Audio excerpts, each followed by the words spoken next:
11 تاریخ سے پہلے یا 11 کے بعد لے لیں، آپ کو لگ رہا ہے کہ اعتماد کا ووٹ لے پائیں گے چودھری پرویز الہی؟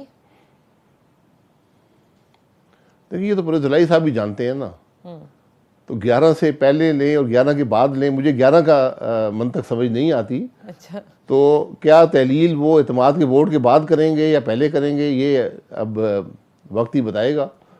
نہیں تو اعتماد کا ووٹ لیں اور تحلیل کرنا چاہیں تو بالکل ان کا حق ہے. نہیں، کچھ تو آپ کو بھی پتا ہوگا نا، لے سکیں گے یا نہیں. اس میں ظاہر ہے آپ کی اور جو آپ لوگوں کی حکومت ہے جس میں ساری جماعتیں شامل ہیں، وہ تو چاہیں گی کہ تمام تر ووٹس ان کو نہ ملیں. دیکھیں یہ تو اب جو صوبائی اسمبلی کے ممبران ہیں وہی فیصلہ کریں گے. میرا اس سے کوئی اتنا تعلق نہیں ہے، یہ صوبائی اسمبلی کا معاملہ ہے. لیکن بہرحال ہم نے تو ہمیشہ سے کہا ہے، اور لاسٹ ٹائم بھی یہ ثابت ہوا تھا کہ جو مقررہ تعداد میں ووٹس ہیں وہ نہیں ہیں. تو یہ ایک عجیب طریقے سے معاملہ اکٹھا کر کے حکومت بنائی گئی تھی. تو بہرحال یہ بات واضح ہو جائے گی، 8-10 دن کی بات ہے. 8-10 دن کی بات ہے. اور دیکھ لیتے ہیں کہ ہماری اطلاعات کے مطابق جو 10 جنوری کے بعد حمزہ شہباز کے لیے جو کام کیا جا رہا ہے اس میں آپ لوگ کامیاب ہوتے ہیں یا ایک مرتبہ پھر عمران خان صاحب کامیاب ہوتے ہیں. لیٹس موو آن ود اسلام آباد کے جو بلدیاتی انتخابات ہیں اس کے حوالے سے بھی بالکل 10 روز قبل اب ایک جو ہے وہ پاس کر دیا گیا، اور اس کو آپ لوگوں نے یوسیز جو ہے وہ بڑھانے کے حوالے سے کیا گیا. بالکل عین مومنٹ پر پارلیمان کے اندر کورم بھی پورا نہیں تھا نیشنل اسمبلی میں. اس پہ بڑی ہیو اینڈ کرائی، اینڈ اس کا لب لباب یہ ہے کہ مسلم لیگ نون ہر قسم کے الیکشن سے اس وقت بھاگ رہی ہے. دیکھیں الیکشن سے بھاگنے کی بات نہیں ہے. ایک نظام بنایا گیا تھا جو درست نہیں تھا، اس میں درستگی کی گئی ہے. اور جب کورم نہیں ہوتا تو اسمبلی نہیں چلتی. کورم پوائنٹ آؤٹ ہو تو اسمبلی بند ہو جاتی ہے نیکسٹ ڈے کا، یا کورم پورا ہونے کا انتظار کرنا پڑتا ہے. تو وہ قانون پاس ہو گیا ہے، اب اس قانون کے مطابق الیکشن ہو جائیں گے. عباسی صاحب، آپ ہمیشہ کہتے تھے کہ حل یہی ہے ملک کو آگے لے جانے کا کہ فوری الیکشنز ہوں، جیسے کہ عمران خان صاحب کی حکومت تھی، پھر وہ ووٹ آف نو کانفیڈنس ہوا، پھر آپ لوگ آئے. اس کے بعد جس طرح سے اب یہ لنگر آن کیا جا رہا ہے، and you know all the challenges, آپ کو لگتا ہے کہ الیکشنز ہو جانے چاہیے فوراً؟ اور یہی ڈیمانڈ عمران خان کی بھی ہے. دیکھیں جی، عمران خان کی ڈیمانڈ 10 اپریل تک تو نہیں تھی. اس وقت ہماری ڈیمانڈ تھی کہ جو کچھ عمران خان صاحب کر رہے ہیں ملک کی تباہی کا باعث بنے گا، معیشت تباہ ہو جائے گی. اور ہم یہی بات بار بار کہتے رہے کہ اس وقت اس معاملے کا حل جو تھا وہ الیکشن تھا.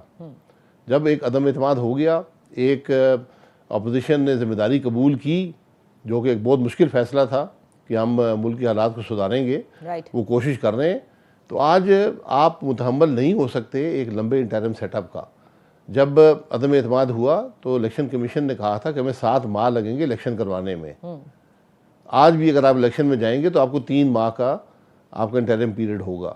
تو کیا آپ کی اکانومی متحمل ہو سکتی ہے اس بات کی؟ آج ہم سب کو سیاست ذرا چھوڑ کر ملک کی معیشت کو دیکھیں، ملک کے حالات کو دیکھیں، جو اندرونی اور بیرونی خطرات ہیں، جس میں جو ہماری مغربی سرحد پر جو حالات ہیں. بالکل. تو ہمیں آج ان پر کنسنٹریٹ کرنا چاہیے. الیکشن اپنے وقت پہ ہو جائیں گے، الیکشن دور نہیں ہے، 8-9 مہینے کی بات ہے. اس کے بعد 60 دن میں الیکشن ہو جائیں گے. اچھا، ایک تو دیکھیں آپ لوگ بار بار کہتے ہیں کہ وقت پر ہو جائیں گے، لیکن ساتھ ساتھ یہ آوازیں بھی آ رہی ہیں، مولانا فضل الرحمان کی جانب سے بھی آئیں، ایاز صادق صاحب کی بھی آئیں، کہ اسمبلیوں کی مدت بھی بڑھائی جا سکتی ہے. اور عمران خان صاحب کا اب یہ خطرہ بھی ہے، وہ بار بار یہی بات کہہ رہے ہیں. گزشتہ روز بھی جب ان کی ملاقات ہوئی تھی صحافیوں سے، تب بھی انہوں نے یہی کہا کہ یہ مدت بڑھائیں گے، یہ چاہتے ہی نہیں ہیں کہ الیکشنز ہوں. تو اس پر بھی کام ہو رہا ہے؟ دیکھیے اس پر کام نہیں ہو سکتا، کیونکہ الیکشن کی جو اسمبلی کی ٹرم ہے وہ کوئی ایک شخص فیصلہ نہیں کر سکتا. اس کے لیے مخصوص حالات ہیں، ایک مخصوص معاملہ ہے جو آئین کے اندر موجود ہے. اگر وہ شرائط پوری ہوں تو آپ ایک وقت کے لیے اسمبلی کی مدت بڑھا سکتے ہیں، لیکن میں نہیں سمجھتا وہ کسی چیز کا حل ہے. آپ نہیں سمجھتے، لیکن یہ ایسی قیاس آرائی ہوتی رہتی ہے اس بارے پر. اچھا ٹھیک، آپ سمجھ رہے ہیں کہ قیاس آرائی گنجائش موجود ہے، گنجائش موجود ہے. جی یہ قیاس آرائی ہر ایک کرتا رہتا ہے. عمران خان صاحب تو آج کل فارغ ہیں، تو ہر قسم کی بات ضرور کریں گے. نہیں یہ ان کا آئینی حق ہے، ان کو بات کرنے سے میں نہیں روک سکتا. صحیح ہے، لیکن آپ کے اتحادی مولانا فضل الرحمان بھی اس کی طرف اشارہ کر چکے ہیں کہ معاشی چیلنجز اتنے زیادہ ہیں، معیشت کے حالات، دوسرے حالات ایسے ہیں کہ اسمبلیوں کی مدت بھی بڑھائی جا سکتی ہے. جی یہ ان کی رائے ہے، آئین میں اس کی گنجائش بھی ہے.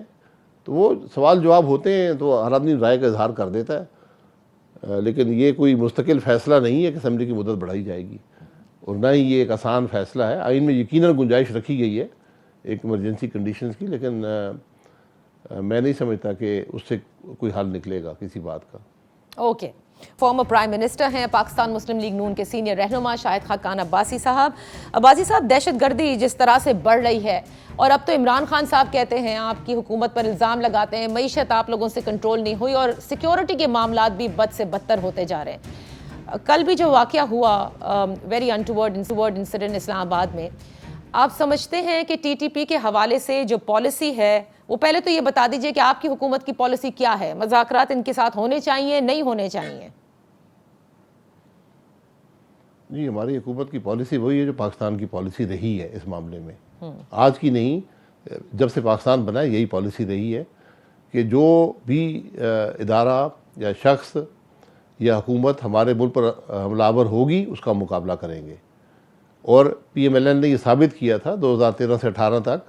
ہم وہ وقت بھول جاتے ہیں جب کوئی دن ایسا نہیں تھا جہاں پاکستان میں خودکش حملے نہیں ہوتے تھے، اس کا مقابلہ کیا گیا، اس کو ختم کیا گیا۔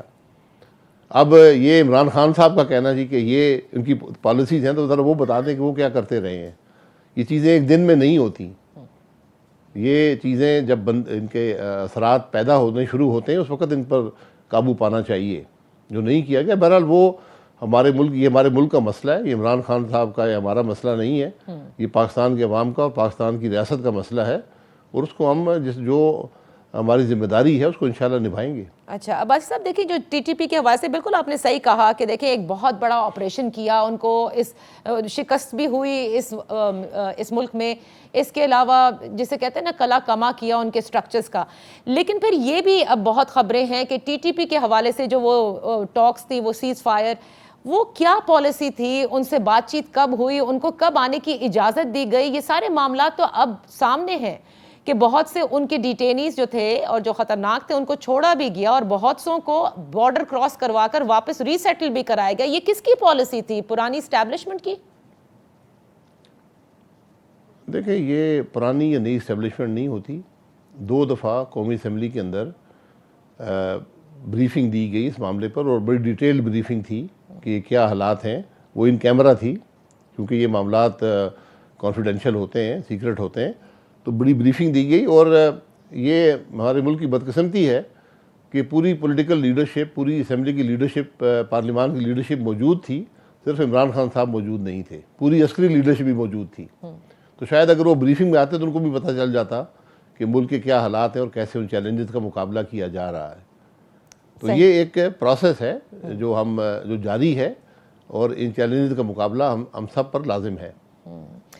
لیکن اس حوالے سے بہت زیادہ ڈسکشن ہے، اور یہ کہا جاتا ہے کہ مراد سعید بھی آپ نے دیکھا کہ کس طرح سے وہ بھی کہتے ہیں کہ کس نے ان کو بارڈر کراس کرایا، کس نے ان کو بسایا، جبکہ جو دوسری سائیڈ ہے وہ یہ کہتی نظر آتی ہے کہ یہ ایک سول ایکشن تھا، اور پرانے آرمی چیف کی اس میں شاید اتنا عمل دخل نہیں تھا جو ٹی ٹی پی کے حوالے سے، especially after the fall of Kabul.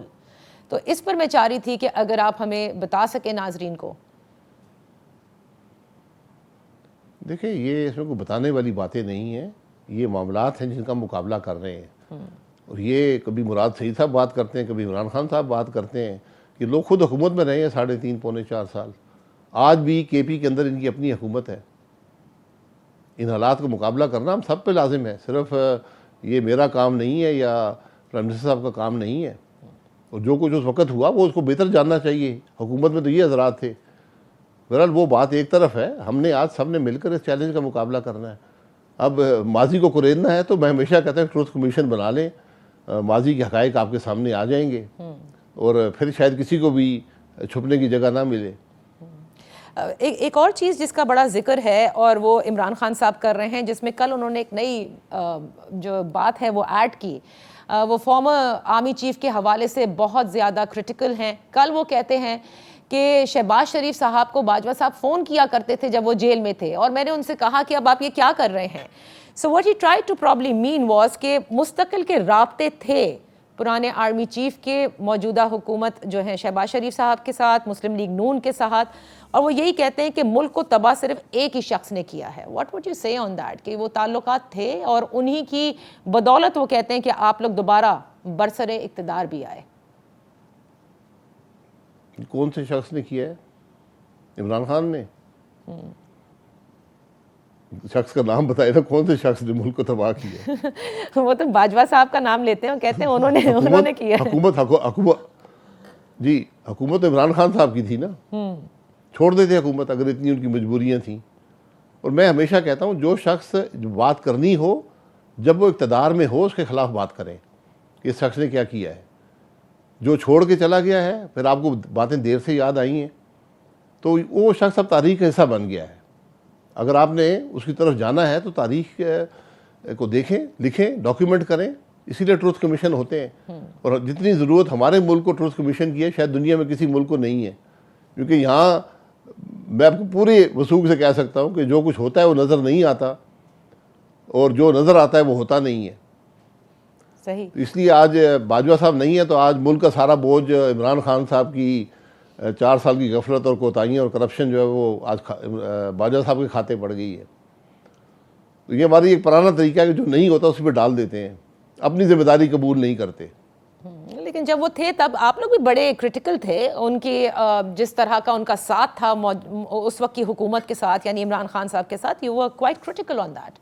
اب آپ لوگ کچھ بھی نہیں کہتے ان کے حوالے سے؟ بالکل ہم کرٹیکل تھے کہ 2018 کا الیکشن چوری ہوا، اس کے اندر اسٹیبلشمنٹ کی ایک براہ راست تعلق تھا جس کو قبول کیا گیا کہ ہم نے انٹرم گورنمنٹ بنائی ہے، ہم یہ ہائبرڈ گورنمنٹ بنا رہے ہیں اور ہم اس کو چلا رہے ہیں. اس بات کو تو قبول کیا اس وقت کی حکومت نے بھی، اس وقت کے آرمی چیف نے بھی. صحیح. یہ تاریخ کا حصہ ہے. وہ ایکسپیریمنٹ ناکام ہو گیا. اور آپ سمجھتے ہیں انہوں نے بیلنس آؤٹ کر دیا؟ سر اپریل میں انہوں نے بیلنس آؤٹ کر دیا؟ نہیں، بیلنس آؤٹ نہیں ہوتا. یہ چیزیں بیلنس آؤٹ نہیں ہوتی. آپ ملک کی معیشت تباہ کر دیں، ملک کے نظام کو تباہ کر دیں، ملک کی سیاست کو تباہ کر دیں اور پھر آپ کہیں میں بیلنس آؤٹ کر رہا ہوں. یہ بیلنس نہیں ہوتا. جہاں پہ عمران خان صاحب نے ملک کو پہنچا دیا تھا، اپوزیشن پہ لازم تھا کہ ایک آئینی طریقے سے اس حکومت سے جان چھڑائی جائے اور وہ کیا گیا. اور یہ بھی ہم بھول جاتے ہیں کہ اس بات کا اعتراف باجوہ صاحب اور عمران خان صاحب دونوں نے کیا کہ جب انہوں نے ووٹ آف کانفیڈنس لیا تو اس میں مدد ہوئی، اس کے بغیر وہ نمبرز پورے نہیں ہو رہے تھے. میں یہ کہتا ہوں یہ لمبی کہانی ہے، ان میں اگر جانا ہے تو پھر یہ کہانیاں مکمل کر لیں، اس کے بعد ملک کی پرواہ کریں. اچھا. انہی کہانیوں نے ملک کی معیشت کو بھی تباہ کیا ہے، ملک کی سیاست کو بھی تباہ کیا ہے. اور جہاں پر آج ہیں ہم سب اس کے اندر ذمہ دار ہیں. ہمیں احساس ہونا چاہیے کہ اپنی ذمہ داری کیا ہے اور آگے کی طرف دیکھیں کہ ماضی کے تجربے سے ہم مستقبل کو کیسے بہتر بنا سکتے ہیں. اوکے. سو یہ جو آپ نے بڑی اچھی بات کہی کہ بیلنس آؤٹ نہیں ہوتا، کیا یہی وجہ تھی کہ میاں نواز شریف صاحب کے پاس جب ایکسٹینشن کے معاملات گئے تھے تو انہوں نے ایک بڑی سٹیٹمنٹ جو ہے وہ اس وقت بھی آ رہی تھی کہ حکومت جاتی ہے تو جائے، مارشل لاء لگتا ہے تو لگے، لیکن ایکسٹینشن تو نہیں ملے گی؟ کون سے ایکسٹینشن کی آپ بات کر رہے ہیں؟ باجوہ صاحب کی دوبارہ ایک دفعہ پھر ایکسٹینشن کی باتیں، اور اس کے حوالے سے کئی خبریں مسلم لیگ نون کے رہنما کہتے آئے کہ وہ یہ بھی چاہتے تھے کہ ان کو ایک اور ٹرم دے دیا جائے.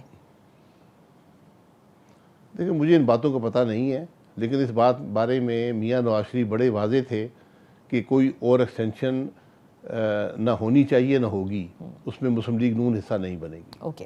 یہ بات بڑی واضح تھی. اوکے. آپ نے کیونکہ کہا کہ ظاہر ہے یہ نہ یہ ملک کے مفاد میں ہے، نہ یہ ملک کے مفاد میں ہے، نہ یہ آئین کے مطابق یہ بات درست ہے، نہ یہ فوج کے مفاد میں ہے. تو جو بات کسی کے مفاد میں نہ ہو سکتا ہے ذاتی مفاد ہوتا، باجوہ صاحب کا مجھے اس کا علم نہیں ہے، لیکن یہ چیز بڑی مضر ثابت ہوتی ایکسٹینشن جو ہے ملک کے لیے. اوکے. میں پھر کہتا ہوں یہ جو قیاس آرائی ہے اس کو چھوڑ دیں، قیاس آرائی تاریخ کا حصہ بنا دیں. سب جا کے ایک فورم ٹروتھ کمیشن بنا دیں، وہاں اپنی قیاس آرائی کر دیں، اپنے حقائق جو ان کے پاس ہیں وہ رکھ دیں، وہاں پر ڈاکیومنٹ ہو جائیں، لوگ خود اندازہ لگا لیں گے حقیقت کیا ہے. پھر سب نے ٹروتھ بولنا ہوگا، ایک سائیڈ نہیں، پھر سب کو صحیح بتانا ہوگا کہ کس نے کس کی کب کیا مدد کی. Let's move forward. آپ کی کیونکہ سیاست کا طریقہ بالکل ڈفرینٹ ہے، and so many Times you have been critical of your own party جب جس قسم کے ڈیسیشنز ہوتے ہیں میں ماضی میں نہیں جاتی، لیکن یہ جو مبینہ آڈیو لیکس مستقل آ رہی ہیں اور ہم سب جانتے ہیں کہ یہ آڈیو کی ریکارڈنگز کہاں پر ہوتی ہیں اور کس طرح سے سیاستدانوں کو دباؤ میں لایا جاتا ہے، عمران خان صاحب بھی اس کا ذکر کر رہے ہیں، یقیناً یہ آپ کی حکومت تو نہیں ریلیز کر رہی ہوگی نا؟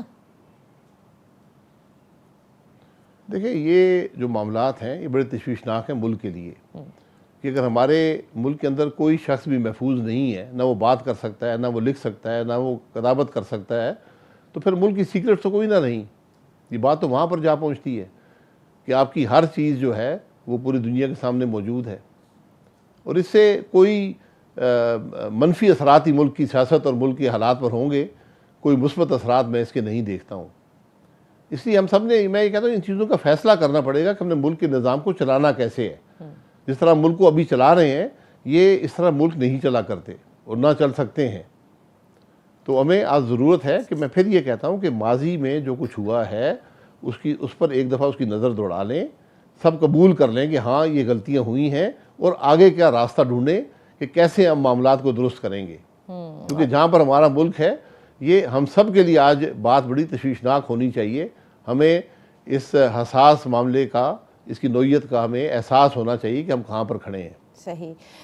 اس کا مطلب آپ مذمت کرتے ہیں اس قسم کی یہ جو آڈیو لیکس کی جا رہی ہیں، اور بڑا سوشل میڈیا پر اس کا ذکر ہے، پھر عمران خان صاحب نے آن ریکارڈ بھی کہا ہے کہ انہیں بلیک میل کرنے کے لیے کیا جا رہا ہے۔ تو سوال تو پھر یہ بنے گا عباسی صاحب کہ پھر جو ادارہ کہتا ہے کہ وہ نیوٹرل ہے اور انہوں نے فیصلہ کر لیا تھا فروری 2021 میں، if I'm not mistaken, that's what Bajwa صاحب said، تو کیا وہ نیوٹرالٹی آپ کو نظر آ رہی ہے کسی صورت؟ دیکھیں نیوٹرالٹی کی جہاں پر بات ہوتی ہے، ہمارے ملک میں ایک لمبا عرصہ فوج حکومت میں رہی ہے، بالواسطہ بھی رہی ہے، بلا واسطہ بھی رہی ہے، اس کے اثرات ہیں ملک کی سیاست پر۔ ملک کے سابقہ آرمی چیف نے جاتے ہوئے کہا کہ جی اب ہم اس سے نکلنا چاہتے ہیں، اب نئی عسکری قیادت آئی ہے، اور میں یہ سمجھتا ہوں کہ وہ یقیناً یہ چاہیں گے کہ ہمیں ایک نئی بگننگ یہاں پر کرنی ہے، اور جو اثر سیاست پر، ملک کے معاملات پر فوج کا ہے ان کو آئین کے دائرے کے اندر لایا جائے۔ اسی لیے میں کہتا ہوں کہ آج ایک بڑے ڈائلاگ کی ضرورت ہے۔ ہمیں یہ اپنے وقتی مفاد سے کہ کس کو الیکشن مل جائے گا، کون اقتدار میں آ جائے گا، آج بات اس سے آگے کی ہے کہ ہم سب مل کر بیٹھیں، قوم کے سامنے بیٹھیں، سیاسی لیڈرشپ ہے، عسکری لیڈرشپ ہے، جوڈیشل لیڈرشپ ہے، اور یہ فیصلہ کریں کہ ملک کو کیسے چلایا جائے گا۔ آپ نے کہا یہ ملک نہیں چل سکتا اس طرح سے جس طرح سے چلایا جا رہا ہے، and everybody has to sit down، لیکن ظاہر ہے نیوٹرل کہہ دینے سے تو نہیں ہوتا، اثرات نہیں، یہ تو باقاعدہ ایکشن نظر آ رہا ہے عباسی صاحب، اثرات تو بالکل رہتے ہیں، یہ تو فریش ایکشنز ہیں جو کہ نظر آ رہے ہیں۔ عباسی صاحب معیشت کے حوالے سے بتائیے، یہی کہا جا رہا تھا کہ سوائے نون لیگ کے اور کوئی اس کو ڈائریکشن نہیں دے سکتی، ان کو آتا ہے، پہلے بھی کیا ہے، یہ بھی سلوگنز تھے۔ اس کے بعد ہم نے دیکھا کہ بالکل واقعی مفتاح اسماعیل صاحب آئے، انہوں نے ڈیفالٹ سے ملک کو بچایا بھی، آئی ایم ایف کو واپس بھی لے کر آئے، بہت ساری شرائط جو ہیں تھوڑی سی ایکسٹینڈڈ فنڈ فیسلٹی کے اندر انہوں نے ٹائم بھی لیا، اس میں تھوڑا ایڈ آن بھی کرایا، لیکن پھر ایک چینج آف کمانڈ ہوا ود ان فائنانس منسٹری۔ کیا بہتری آئی ہے ڈار صاحب کے بعد واپس آنے سے؟ دیکھیے بہتری ابتری کی بات نہیں ہوتی، یہ پرائم منسٹر صاحب کا فیصلہ ہوتا ہے کہ کون فائنانس منسٹر ہوگا۔ انہوں نے ایک فیصلہ کیا، مفتاح اسماعیل صاحب نے اپنا کام کیا، 5 مہینے وہ رہے، اور جو کچھ انہوں نے کیا پاکستان کے عوام کے سامنے ہے، اور ایک کامیاب طریقے سے اس منسٹری کو چلایا۔ لیکن زیادہ صاحب نے یہ محسوس کیا کہ ہمیں اب شاید زیادہ تجربے کی ضرورت ہے، اور ڈار صاحب جو پہلے بھی رہے ہیں فائنانس منسٹر، ان کو لایا گیا اور وہ اپنی کوشش کر رہے ہیں۔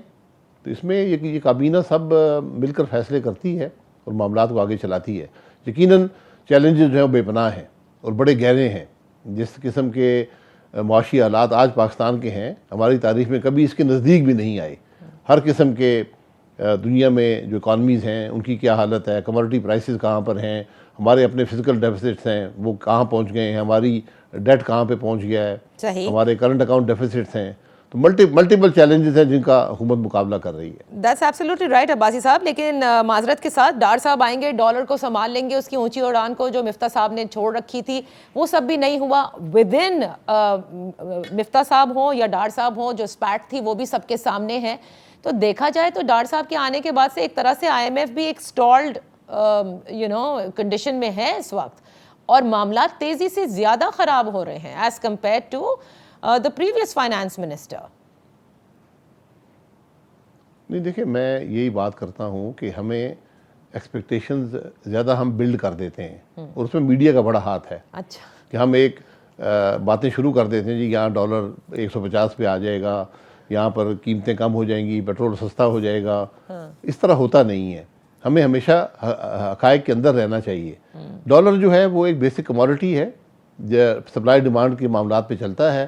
کچھ آپ اس کو مینیج کرتے ہیں، لیکن جب آپ کے پاس سرپلس ڈالرز نہ ہوں تو وہ مینیج کرنا بھی مشکل ہوتا ہے. اس لیے پاکستان آج اپنے جو فارن ایکسچینج ریزروز ہیں اس کے اندر رہ کر ایک ڈالر کی قیمت کو سٹیبلائز کرتا ہے. اسی طرح آپ کے مہنگائی کے جو معاملات ہیں اس میں ایکسٹرنل شاکس بھی ہیں، انٹرنل شاکس بھی ہیں. آپ کے فلڈ کی ایشوز بھی اس کو افیکٹ کرتے ہیں، سیکورٹی سچویشن بھی افیکٹ کرے گی. ان سب حالات کا مقابلہ حکومت ہی کرتی ہے. صحیح. لیکن یہ توقع کہ 4 سال کی غفلت جو ہے وہ آپ چند مہینوں میں دور کر دیں گے، یہ ممکن نہیں ہوتا. جو کچھ عمران خان نے کیا ہے اس کی ایک لمبا عرصے تک ہمیں قیمت ادا کرنی پڑے گی. صحیح. ڈار صاحب نے خیر ویسے میڈیا نے تو کیا ڈار صاحب نے کہا تھا کہ وہ کیا لے کر آئیں گے dollar versus rupee, but let's because multiple challenges ہیں آپ نے کہا ہے، اور اس وقت تو نظر آ رہا ہے نا کہ مہنگائی جس طرح سے ہے اور کس طرح سے مزید حالات جو ہیں وہ خراب ہو رہے ہیں. کتنا وقت آپ کو لگتا ہے، ظاہر ہے کوئی شارٹ ٹرم فکسنگ تو ہوتی نہیں ہے عباسی صاحب، but to get it back on direction? یہ آپ کسی اکنامک ایکسپرٹ سے پوچھ لیں. یہ مہینوں کا عرصہ نہیں ہے، یہ سالوں کا عرصہ ہے. یعنی یہ مہینوں کا سفر نہیں ہے، سالوں کا سفر ہے. اس بات کا ہمیں احساس ہونا چاہیے اور اس کی قیمت جو ہے پاکستان کے عوام ہی ادا کریں گے. یہ بڑا تکلیف دہ سفر ہوتا ہے، اس میں کوئی معجزاتی عمل نہیں ہوتے، اور اس کو ہم نے خود اپنے ریسورسز کے اندر رہ کر ہی حل کرنا ہوگا. اسی لیے وہ خان صاحب زیادہ آپ لوگوں کو کرٹیسائز کر رہے ہیں نا کہ آپ لوگوں نے دعوے ایسے کیے تھے کہ فوراً صحیح کریں گے. وہ تو کہتے ہیں آپ لوگ مزید اس کو خراب کر دیں گے اور ملک کو ڈیفالٹ کی طرف آپ لے کر جا رہے ہیں. بلکہ in fact if I am not mistaken وہ جنوری فروری کا مہینہ بھی بتاتے ہیں کہ جب تک ملک ڈیفالٹ ہو جائے گا اگر الیکشن نہیں ہوئے. جی ان کو پتہ ہوگا بہتر، کیونکہ یہ وہی شخص ہیں جنہوں نے وہ کام کیا جو دنیا میں آج تک کوئی نہیں کر سکا، کہ پیٹرول پمپ پر پیٹرول اور ڈیزل جو ہے وہ قیمت خرید سے کم بیچ رہے ہوں، اور $1 ارب مہینے کے حساب سے پاکستان نے یہاں پر ضائع کیا ہے. تو جو irrational اور جو باقی انہوں نے تمام معاملات کیے کہ کوئی ملک ہم سے بات کرنے کو تیار نہیں تھا، کوئی مالیاتی ادارہ بات کرنے کو تیار نہیں تھا. تو بڑے ہی مشکل حالات میں پی ایم ایل این نے ملک کو سنبھالا ہے، اور انشاءاللہ اس کو آگے لے کر چلے گی. چیلنجز ہمیشہ رہتے ہیں، آج کے چیلنجز بہت زیادہ ہیں، ان کا مقابلہ بھی ایک حکومت ہی کرتی ہے، ایک طریقے سے کرتی ہے. آپ کو لگتا ہے عباسی صاحب as senior leader of P M L N کہ نقصان جماعت کو بہت پہنچ رہا ہے right after the vote of no confidence till date, کیونکہ جو حالات ہیں، جو چیلنجز ہیں، آپ کے ووٹ بینک پر اثر انداز ہو رہا ہے؟ جی بالکل اثر انداز ہوتا ہے.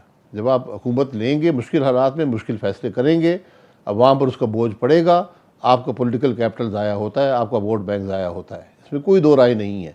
لیکن یہ ایک سیاستدان یا اسٹیٹس مین کا اور ایک ذمہ دار جماعت کا ہی کام ہوتا ہے کہ وہ اپنے سیاسی مفاد سے ملک کے مفاد کو بالاتر رکھے. یہی بات پی ایم ایل این نے کی ہے. اور میرے خیال سے یہی وجہ ہے کہ فوری الیکشنز کا جو دعویٰ ہے وہ آپ کو پتہ ہے کہ بیلٹ پر وہ آپ کا پولیٹیکل کیپٹل شاید اس طرح سے نظر نہ آئے، کیپنگ ان مائنڈ کہ what ever is happening right now, inflation, مسائل. نہیں، اگر فوری الیکشن ہی پاکستان کے مسائل کا حل ہے تو میں آج ہی وزیراعظم صاحب کو کہوں گا کہ اسمبلی ڈیزالو کر دیں.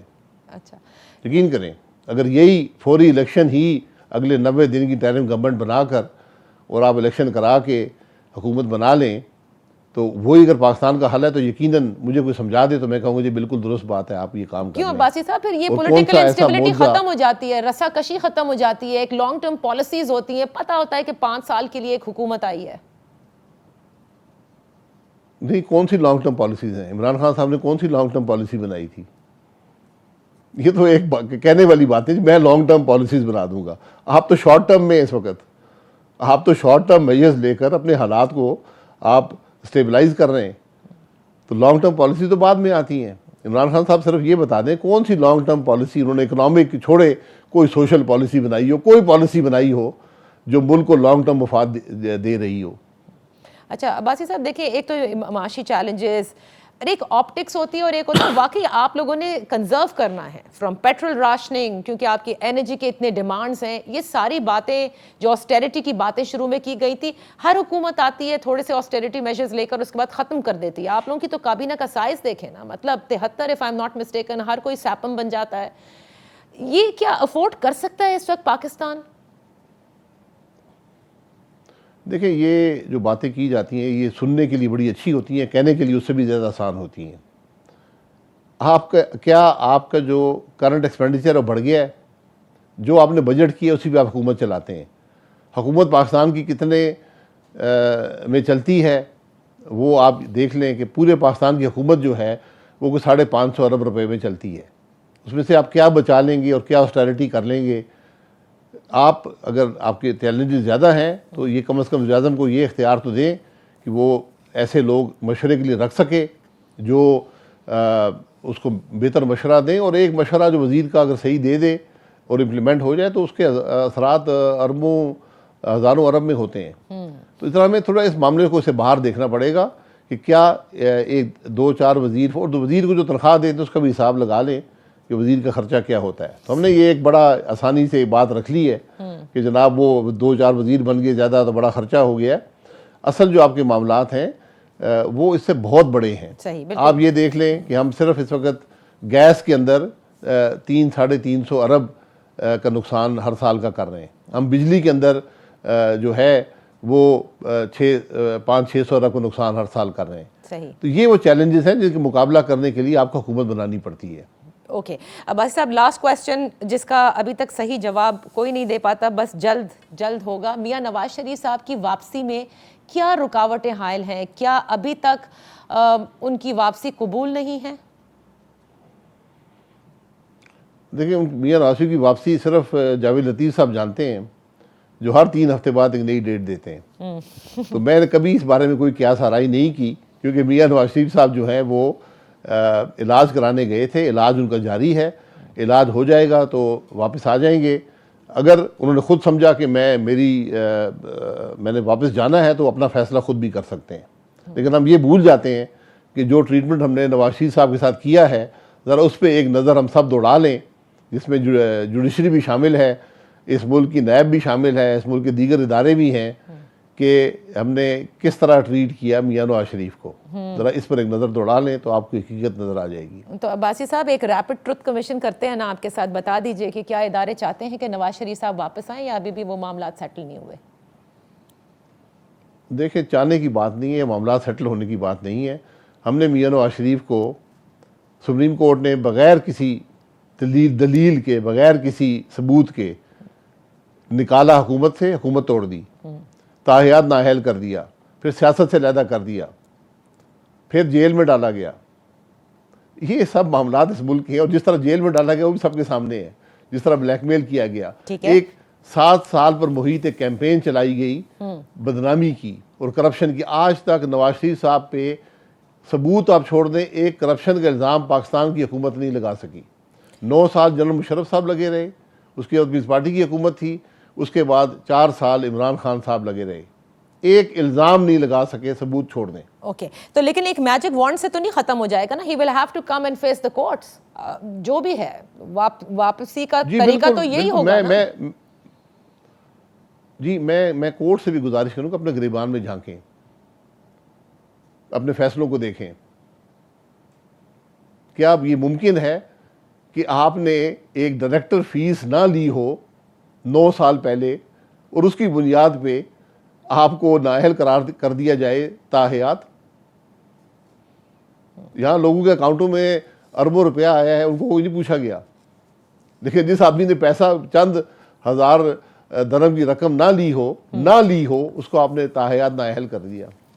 اچھا تو کورٹس جو ہے ہم سب کو دیکھنا پڑے گا اپنے گریبان میں. نہیں لیکن گریبان میں دیکھنے سے تو کچھ نہیں ہوگا نا عباسی صاحب. اگر آپ لوگ کہتے ہیں کہ انہوں نے الیکشن کیمپین جو ہے وہ رن کرنی ہے عام انتخابات سے پہلے، انہوں نے واپس آنا ہے، تو واپسی کا طریقہ وہی ہوگا جیسے ہم سلیمان شہباز کو بھی دیکھ رہے ہیں کہ ہی ہیز ٹو اپیئر یہ سارے معاملات تو ہوں گے، یا آپ یہ چاہتے ہیں آ کہ جائیں گے، کورٹس بالکل آگے جھانک کر appeal پہلے ہو جائیں گے۔ یہ معاملات کو کہہ دیں کہ ہاں جی سب ٹھیک ہو جائے گا، آپ واپس آ جائیں، کوئی گارنٹی دے دی جائے تبھی وہ واپس آئیں گے؟ دیکھیں 2 فیصلے نیب عدالتوں کے آپ کے سامنے ہیں، کسی وکیل کو دکھا دیں، نہ ان کا فیصلوں کا سر ہے نہ پیر ہے۔ وہ 3 سال سے وہ فیصلے جو ہیں وہ ہائی کورٹ کے اندر موجود ہیں، اپیل ان کی موجود ہے۔ اس کے علاوہ جو نااہل تاحیات کیا گیا وہ پاکستان کے سپریم کورٹ نے ٹرائل کورٹ بن کے کیا، اس کو بھی ذرا دیکھ لیں۔ تو میں یہ کہتا ہوں کہ ہمیں اپنے حالات کی کافی درستگی کرنی ہوگی۔ یہ بات صرف نواز شریف صاحب کی نہیں ہے، یہ ملک کے حالات کی ہے کہ ہم ملک کو کیسے چلاتے رہے ہیں۔ اگر ہم ملک کو اس طرح چلائیں گے، ایک شخص کی مثال آپ کے سامنے، اس کا نام نواز شریف ہے، کہ جو کچھ اس کے ساتھ ہم نے کیا، عدالتوں نے کیا، اداروں نے کیا، نیب نے کیا، کچھ تو پوچھنا چاہیے نا، کچھ شرمندگی کا اظہار تو ہو۔ ٹھیک، تو ایک چارٹر آف ڈیموکریسی ہوئی تھی عباسی صاحب، تو کیا آپ سمجھتے ہیں کہ اٹس ٹائم کہ ایک چارٹر آف ڈیموکریسی سے بڑھ کر کوئی ہو، جس میں آپ نے جیسے کہا کہ تمام ادارے including the current military leadership بھی بیٹھے اور اس کے بعد ڈیسائیڈ ہو کہ what is going to be the course of action?